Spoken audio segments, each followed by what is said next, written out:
Bab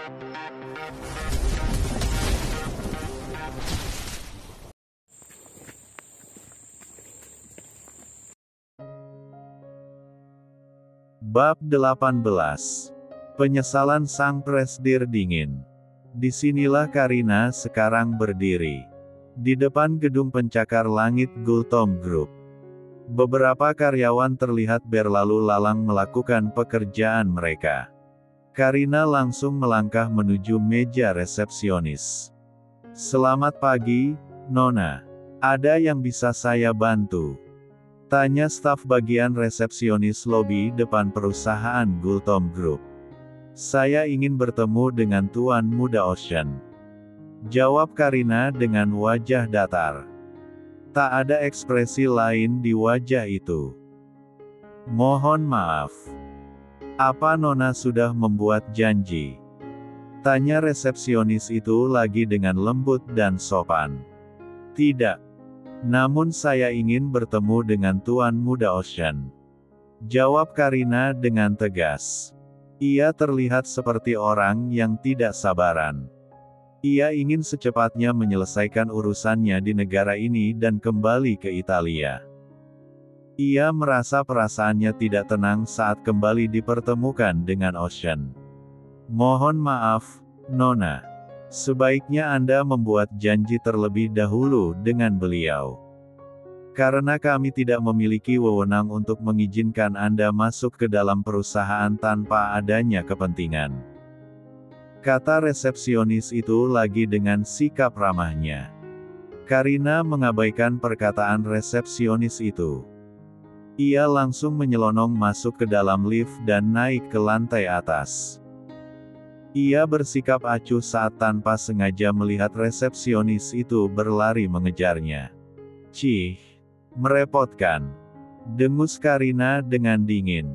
Di sisi lain, "Tuan, tebakan Anda benar. Nona muda terlihat datang ke perusahaan," celetuk Charles dengan tergesa-gesa masuk ke dalam ruangan Ocean. Karina tidak akan menyerah dengan hasil keputusan kemarin. "Aku yakin ayahnya sudah memaksanya mendapatkan proyek ini," balas Ocean dengan wajah datar. Tak beberapa lama terdengar bantingan pintu yang cukup kuat mengusik pendengar mereka. Karina menatap Ocean dengan wajah membunuh. "Aku tidak memiliki rasa sabar yang cukup banyak dengan peraturan aneh di perusahaanmu. Apa begini sikap profesionalmu saat mengelola perusahaan keluarga Gultom?" gerutu Karina menatap sinis ke arah Ocean. Ia masih kesal dengan hasil meeting kemarin. Hanya karena Karina terlambat beberapa menit saja. Pria itu sampai mengabaikan proposal yang sudah ia siapkan dalam waktu singkat sebelum terbang ke Indonesia. Pria itu benar-benar tidak menghargai usaha besarnya. "Aturan perusahaan saya melarang orang asing masuk tanpa adanya kepentingan penting merupakan salah satu peraturan umum yang diterapkan setiap perusahaan. Apakah saat Anda menjabat sebagai CEO di perusahaan Arnold Anda membiarkan siapa saja boleh bertamu ke perusahaan Anda, Nona? Jika memang begitu dengan senang hati andaikan saya bisa menjadi bagian dari tamu itu," celetuk Ocean meremehkan Karina. "Izinkan saya bergabung dengan proyek kali ini," tegas Karina menatap Ocean dengan datar. "Sebaiknya saya undur diri, Tuan. Saya akan melanjutkan pekerjaan saya yang lain." Setelah Charles tidak mau ikut campur dengan obrolan kedua mantan pasangan suami istri itu. "Cih, ternyata kau sudah banyak berubah ya," celetuk Ocean mengalihkan topik pembicaraan mereka. "Aku sedang berbicara mengenai proyek kemarin denganmu. Izinkan perusahaan Arnold bergabung dengan proyek pembangunan kali ini," tegas Karina dengan memaksa. "Jika aku tidak mau bagaimana?" tanya Ocean dengan wajah tenang. Maka aku sendiri yang akan turun tangan meminta Tuan Budiman dan juga Raharja mengundurkan diri dari proyek ini. Tegas Karina dengan percaya diri. Sebenarnya Karina juga tidak tahu mengapa ayahnya sangat berharap dengan proyek kali ini. Ia sampai berani-beraninya menggadaikan anaknya agar proyek ini bisa dimenangkan oleh Arnold Group. Let's see. Aku akan menunggu kedatangan Tuan Budiman dan Raharja mengurungkan niatnya bergabung dalam tender kali ini. Aku yakin mereka tidak akan mau rugi. Celetuk Ocean mengacuhkan keberadaan Karina. Jingan. Sialan. Kau benar-benar pecundang brengsek. Umpat Karina berteriak marah. Aku akan tetap pada pendirianku. Aku akan tetap menolak perusahaan Arnold bergabung dalam proyek kali ini. Tegas Ocean dengan wajah datar. Karina yang akhir-akhir ini memiliki emosi yang terkadang tidak bisa dikontrol langsung menghampiri pria itu dengan amarah berapi-api. Dengan berani Karina menamparkan pipi Ocean dengan kuat. Plak. Ini untuk kesakitanku selama 10 tahun ini. Satu tamparan tidak akan cukup menghukummu sialan. Plak-plak. Ini untuk anak-anakku. 2 tampar kuat ini juga tidak akan cukup mengubah semuanya. Setelah 10 tahun berlalu. Tapi, kau tetap berdiri menjadi sosok Ocean yang pecundang. Kau lemah. Kau tidak memiliki kekuatan untuk membela dirimu sendiri meskipun kau memiliki kekuasaan penuh atas Gultom Group. Bukan hanya itu, kau juga pria bajingan yang tega membunuh darah dagingmu sendiri. Sampai kapanpun hatimu akan terus dihantui rasa bersalah. Aku bersumpah. Kau akan menyesali semua yang terjadi 10 tahun lalu, umpat Karina dengan menggebu-gebu. Apa kau sudah selesai mengeluarkan semua umpatanmu? Tanya Ocean tanpa ekspresi. Ia tidak peduli dengan bekas cap 5 jari yang menempel di kedua pipi. Karina tidak menyangka Ocean terlihat biasa saja mendengar umpatannya.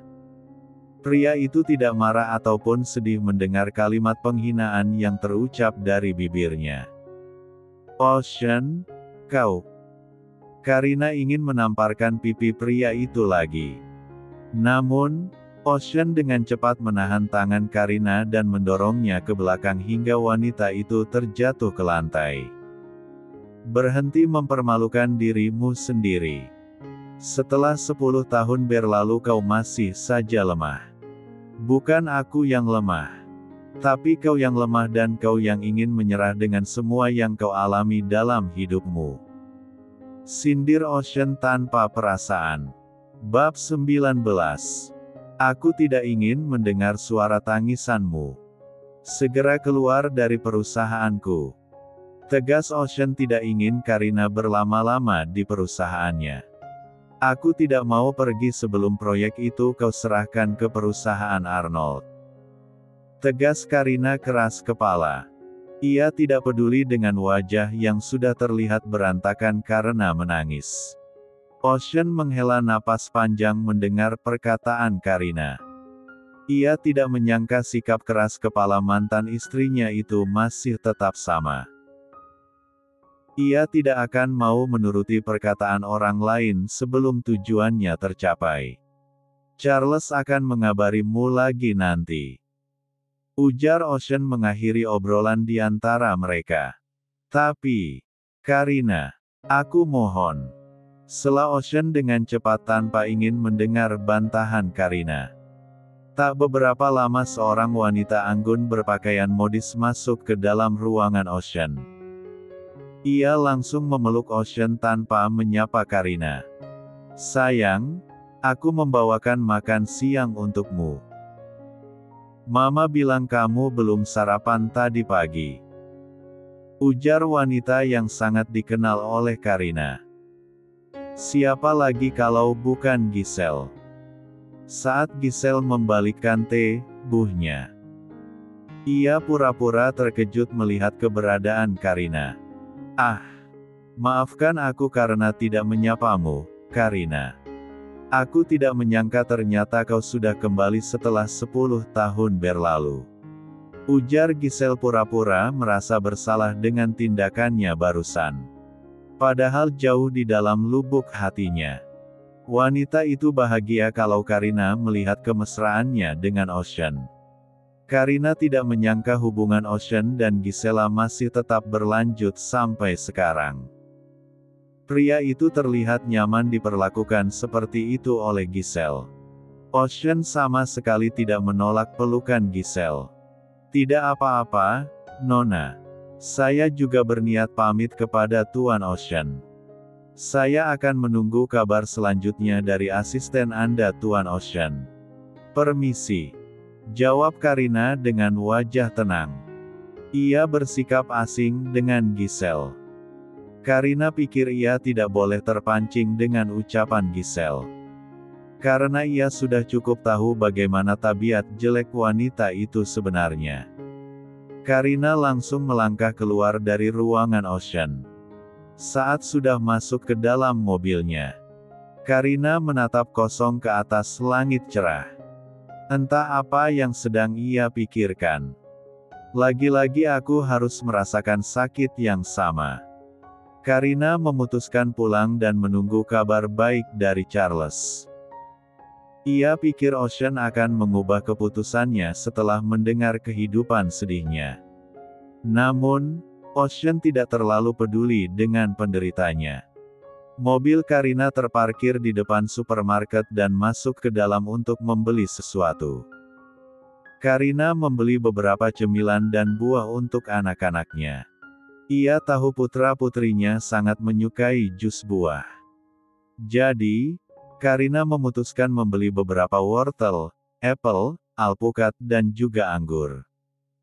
Saat akan membayar belanjaannya, tanpa sengaja Karina menyenggol tubuh seorang wanita yang masih kelihatan muda dibandingkan usianya. Maafkan saya, Nyonya. Ucap Karina dengan tulus. Tidak apa-apa, Nak. Ujar wanita itu tersenyum lembut. Saat Karina mengangkat kepalanya, ia terkejut melihat wajah wanita itu. Wajah yang sangat familiar di ingatannya. Ma. Karina merasa bibirnya kaku saat akan mengucapkan panggilan itu. Ma. Wanita itu menatap Karina dengan wajah bingung. Ia tidak mengerti dengan perkataan Karina. Meskipun celetukan itu terdengar sangat pelan. Namun, ia memiliki pendengaran yang cukup tajam. Wanita itu mengamati wajah Karina dengan seksama. Ia terlihat bingung saat melihat wajah familiar Karina. Ia merasa wajah itu sangat familiar dengan seseorang yang pernah hilang dari ingatannya. Mom, apa Mommy sudah selesai belanja bahan pokok yang ingin Mommy beli? Tiba-tiba seorang pria muda menghampiri wanita itu sembari tersenyum hangat. Wanita itu tersenyum tipis menatap pria itu. Ya. Mommy baru saja mau membayar belanjaan Mommy ke kasir. Mommy pikir kamu akan lama. Ujar wanita itu sembari menyerahkan belanjaannya kepada pria itu agar membayarnya. Pria itu terlihat masih sangat muda. Mungkin usianya sekitar 19 atau 20 tahun. Apa Mommy mengenal wanita ini? Tanya pria itu menatap Karina dengan wajah bingung. Sementara Karina tertegun melihat wajah pria itu. Ia bingung mengapa wajah pria itu terlihat sangat mirip dengan putranya Ocean. Bagaimana bisa? Bab 20. Setelah minta maaf kepada wanita itu, karena melangkah menuju kasir dengan wajah bertanya-tanya. Mengapa sangat sulit mencari data wanita itu? Sudah 10 tahun berlalu. Namun, kenapa aku belum juga menemukannya? Sebenarnya sehebat apa dia sampai bisa menghilang tanpa jejak selama ini? Namun perkataan kasir supermarket itu membuyarkan lamunannya. Nona, nominal belanjaan Anda 1 juta rupiah. Karina langsung menyerahkan kartu debitnya untuk melakukan pembayaran. Setibanya di mobil, Karina langsung menghubungi seorang kenalannya. "Halo, Karina. Aku tahu kamu pasti sedang membutuhkan bantuanku." Seorang pria tertawa lepas mengangkat panggilan telepon dari Karina. "Untuk kedepannya, aku pasti akan selalu membutuhkan bantuanmu. Aku ingin kau menyelidiki seorang wanita yang sangat mirip dengan seseorang yang aku cari selama ini. Aku akan mengirim fotonya ke emailmu." Karina langsung memutuskan panggilannya dan berlaku meninggalkan supermarket. Di sisi lain, seorang pria terlihat mengumpat saat sambung telepon dari Karina tiba-tiba diputuskan secara sepihak. "Dasar teman menyebalkan. Harusnya bilang terima kasih sebelum mengakhiri panggilannya. Saat butuh saja baru datang." Haci Karina tiba-tiba bersin di dalam mobilnya. "Cih, siapa yang mengosip aku?" dengus Karina ngedumel pelan. Setibanya di kediaman orang tua Josephine, Karina melihat putra-putrinya sedang bermain dengan Josephine. Ia merasa bersalah melihat kediaman gadis itu berubah berantakan. "Anak-anak, tolong rapikan lagi mainannya. Bibi akan kecapean kalau terus-menerus membersihkan dan merapikan mainan kalian yang sangat berantakan seperti ini." Tukas Karina ngedumel menatap anak-anaknya. "Enggak apa-apa kok, Rin. Lagian kalian cuma sebentar juga di sini. Aku sangat happy dengan suasana keramaian seperti ini," kata Josephine tersenyum tipis. Gadis itu sama sekali tidak mempermasalahkan hal tersebut. Ia malah senang melihat ketiga anak Karina bermain dengan cerita. "Tapi, aku takut anak-anakku terbiasa bersikap seperti itu di tempat lain, Jos." Balas Karina ingin mendidik anak-anaknya agar bersikap sopan di rumah orang lain. Josephine pada akhirnya mengalah dan membiarkan anak-anak Karina mengembalikan mainan mereka ke tempatnya. "Madre akan menyiapkan cemilan untuk kalian," kata Karina membuat ketiga anak-anaknya tersenyum gembira. Dengan semangat 45, ketiga anak itu dengan antusias menyelesaikan pekerjaan mereka. Mereka mengembalikan semua main yang dibeli oleh orang tua Josephine ke tempatnya. Di sisi lain, Ocean menatap datar setiap sudut ruangan kerjanya. Ia tahu banyak CCTV yang dipasang secara diam-diam di dalam ruangannya.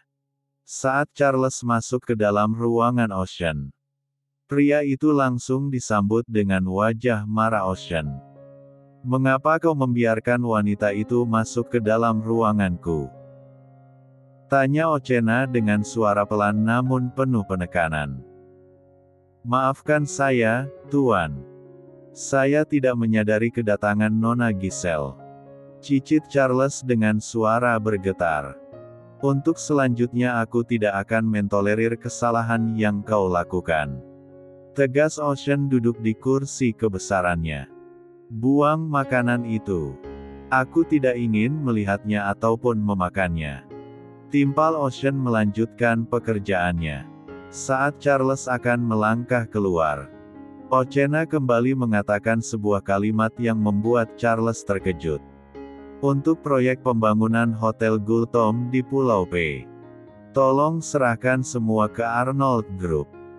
Minta CEO Arnold Group yang turun tangan langsung mensurvei kinerja para pekerja di lapangan.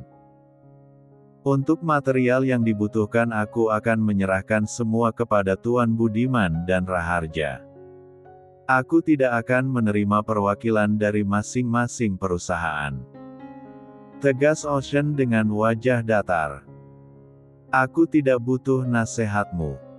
Aku hanya ingin kau segera menyelesaikan pekerjaan ini."